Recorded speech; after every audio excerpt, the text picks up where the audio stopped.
All right, hello.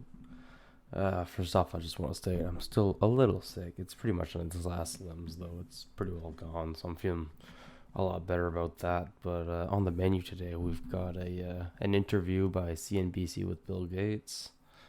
Some they were talking about the minerals. Another thing was the minerals for the middle of the Earth, which is pretty cool. It's like what goes on down there, and then the NASA funding a couple new projects for the future. So first and foremost, we got Bill Gates.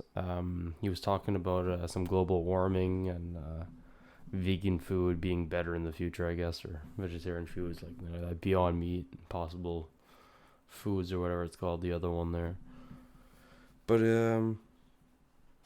yeah, he says the world won't be able to hit their 2015 Paris Climate Accord, which was 1.5 Celsius. So we're not going to be able to hit that mark, I guess. So he said that's not good. Then he spoke about kids dying for the age of 5. Said 10% of kids die, and then he said 30% of kids don't have enough to eat. The interview seemed a little all over the place from the what they wrote, but it was all right. Bill said he was still optimistic. His TerraPower nuclear reactors are doing quote unquote excellent progress. He said Ukraine's war was throwing a wrench in the tire for that because they used to get their fuel from Russia, which is no longer viable because he doesn't want to condone the Russian stuff.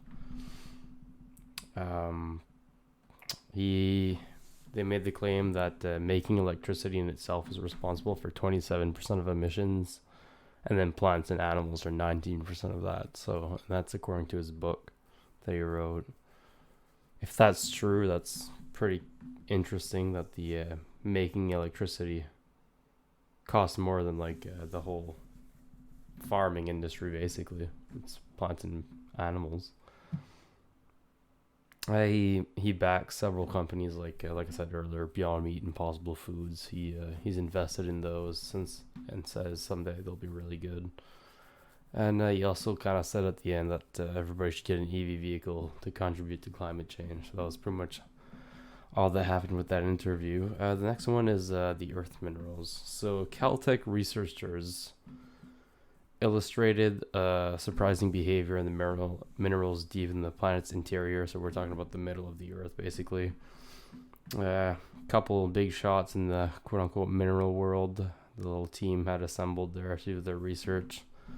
They say the middle of the earth could affect tectonic plates as well as control volcanic activity. So obviously knowing more would be good.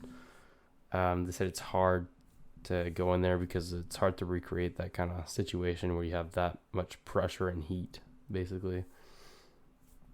They said the Earth heats its core in the process of convection, and it basically looks like hot rocky caramel because it's just metal that looks like caramel because it's so dense in the liquid at that point.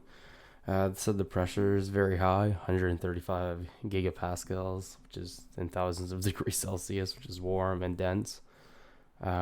It's thousands of times more pressure than the deepest points in the seas, and we still have trouble with those areas. So, now for the actual materials, it's bridgemanite. Was thought to be stronger than periclase. I don't know. And then they did a chunky peanut butter reference there that I'll put on the screen. And it's basically they thought the Periclase was weaker, but it's actually stronger than the other one. And they said understanding the core of the Earth helps create better simulations when we run, drills on the computer and stuff, and understand the evolution of our own planet and other planets and whatnot. So that was pretty cool. The last one was just the NASA funded project. So they took up 14 new projects that they want to start funding or whatever. One of them was a Titan seaplane that was pretty cool. So the whole project for the Titan seaplane is exploring Saturnian moons, I guess, or a moon. So trying to go to the Saturn moons. It says basically it can fly in those atmospheres. So it's like a plane for a different planet, I guess. And one of them was a giant space laser for faster interplanetary travel. So that's pretty cool as well. I'm going to make this video pretty short. So yeah, it was 14 projects. It's all technologies we technically don't have, but are reasonably plausible to get in the not so far future. So just new stuff. And some of the stuff they said, there was some next gen propulsion. One from University of California was a pellet beam propulsion. Said the only issue with that one is it couldn't really slow itself down. There was a fission fragment rocket engine from Seattle Positron Dynamics. There was a thermoirradiative cell that could increase the power of CubeSats tenfold, which is just these miniature satellites that we have.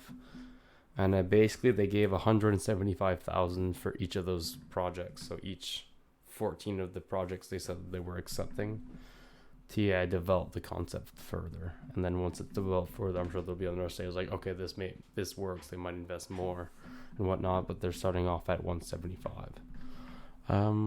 So yeah, that's all the stuff I want to call and talk about. The last thing I would say is there was a rest in peace to some of the lost people in Ukraine. There was another bombing, I believe, in Kiev. I just read it really quickly. I didn't cover it, but I already know a couple of people died. I believe it said 5 or 6 people died. So rest in peace to those people as well. And you guys, comment, subscribe, like it, and you guys have a great day. Peace.